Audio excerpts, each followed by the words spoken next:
ઇતિહાસ તો આપણે છે ને આજે સિંધુ સભ્યતાની વાત કરીશું. તો આશરે 4500 વર્ષ જૂની છે, પણ આપણે છે ને જો 4500 વર્ષ ઓપ્શનમાં ન હોય તો 4600, 4700, 48, 49, આશરે ગમે એ કરી શકીએ. પરિપક્વ સમયગાળો ગણવામાં આવે છે ઈસવીસન પૂર્વે 2350 ઈસવીસન પૂર્વે 1750. હવે આ ઈસવીસન એટલે શું? તો ઈસુ ખ્રિસ્તીનો જન્મ થયો ને એનાથી લઈને અત્યારે આપણે 2026 સુધી પહોંચી ગયા છીએ. પણ આપણો ઇતિહાસ તો એનીથી જૂનો છે, એટલે કે ઈસવીસન પૂર્વે એટલે કે ઈસવીસન પહેલાંની વાત થાય તો 1 થાય, પછી 10 થાય, પછી કેવું આવે 1750 આવે ને પછી 2350 આવે, આવી રીતે. હવે આપણે વાત કરીએ કે આપણી જે સિંધુ સભ્યતા છે ને એ 3 દેશમાં ફેલાયેલી હતી. આપણો ભારત, પાકિસ્તાન અને અફઘાનિસ્તાન. તે વખતે તો એવું કાંઈ દેશ નહોતું. આઝાદી પહેલાં ક્યાં પાકિસ્તાન નહોતો. હવે વાત કરીએ કે સિંધુ સભ્યતા શું આખા ભારતમાં હતી પણ બધે નથી. જમ્મુ કાશ્મીરમાં હતી, હિમાચલમાં હતી, પંજાબમાં હતી, હરિયાણામાં હતી, ઉત્તર પ્રદેશમાંથી, રાજસ્થાનમાંથી, મધ્યપ્રદેશમાંથી, મહારાષ્ટ્રમાંથી. તો સૌથી વધારે ક્યાંથી? તો સૌથી વધારે આપણા ગુજરાતમાં હતી. કઈ રીતે? તો ભારતમાં સૌથી વધુ સ્થળ ગુજરાતમાંથી મળ્યા સિંધુ સભ્યતાના. ગુજરાતમાં સૌથી વધુ સ્થળ કચ્છમાંથી મળ્યા. જો આપણી સભ્યતા આવી રીતે થાય કે ઈસવીસન પૂર્વે 3250થી લઈને 2350 સુધી આ સભ્યતાનો શું થયું? વિકાસ થયો.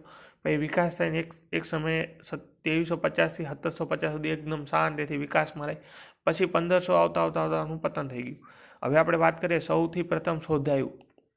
ખાલી એવું લખવાય કે સૌથી પહેલાં શું શોધાય? તો તમારે હડપ્પા લખવાનું. 1921માં કોણે શોધ્યું? તો દયારામ સાહાનીએ.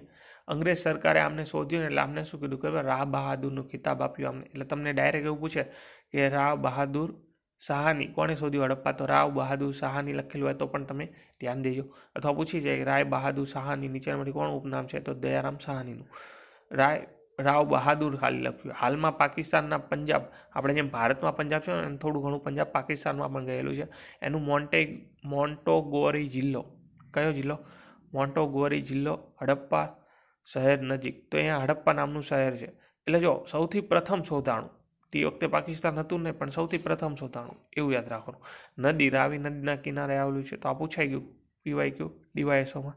હડપ્પાની વિશેષતા શું છે? સિંધુ સભ્યતામાં સૌ પ્રથમ શોધાયેલ સ્થળ અથવા નગર કે 12 મહાન મોટા કોઠારો અથવા વખાર કહેવાય, જેમાં અનાજ સંગ્રહ થતો. આમ તો જ્યાં પણ મળ્યું સિંધુ મળ્યા લોથલ બધેથી અનાજ સંગ્રહ કરવાના કોઠારો મળ્યા છે, પણ આ 12 હતા અને સૌથી મોટા હતા. એટલે આ યાદ રાખવાના, સૌથી મોટા હતા. એટલે હડપ્પાના સૌથી મોટી ઇમારત કહેવામાં કોણે આવે છે? તો આ જ કોઠારોને કહેવામાં આવે છે. કોઠારો 2 ધાન્યો મળ્યા છે, એક તો ઘઉં અને બીજું જવ.